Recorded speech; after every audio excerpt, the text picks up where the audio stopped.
गजब मोरे जान हो बनौले भगवान हो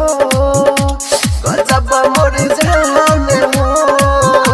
बनौले भगवान हो लाले उठवा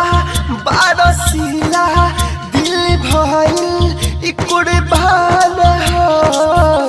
गजब मोरे जान हो बनौले भगवान हो गजब मोरे जान हो बनौले भगवान हो अरे सच में हो डीजे कंचन राज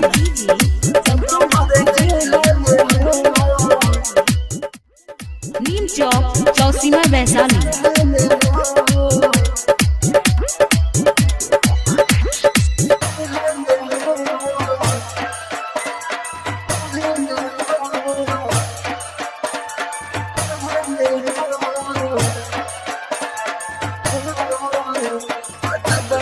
काहू डीजे कंचन राज जान ले बका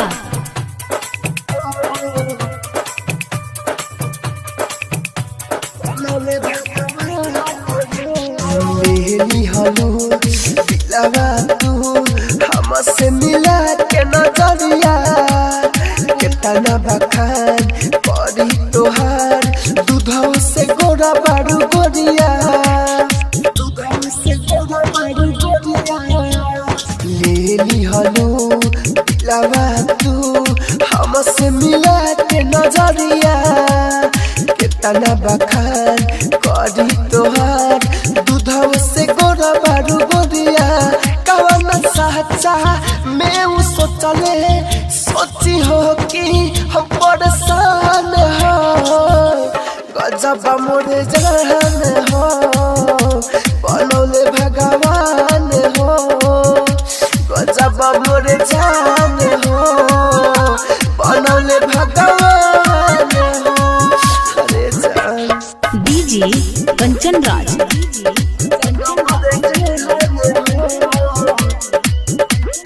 नीम चौक चौसीमा वैशाली।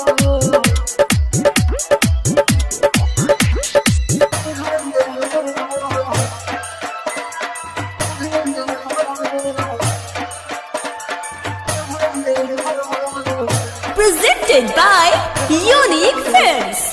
Unique Films. काहू डीजे कंचन राज जान ले बका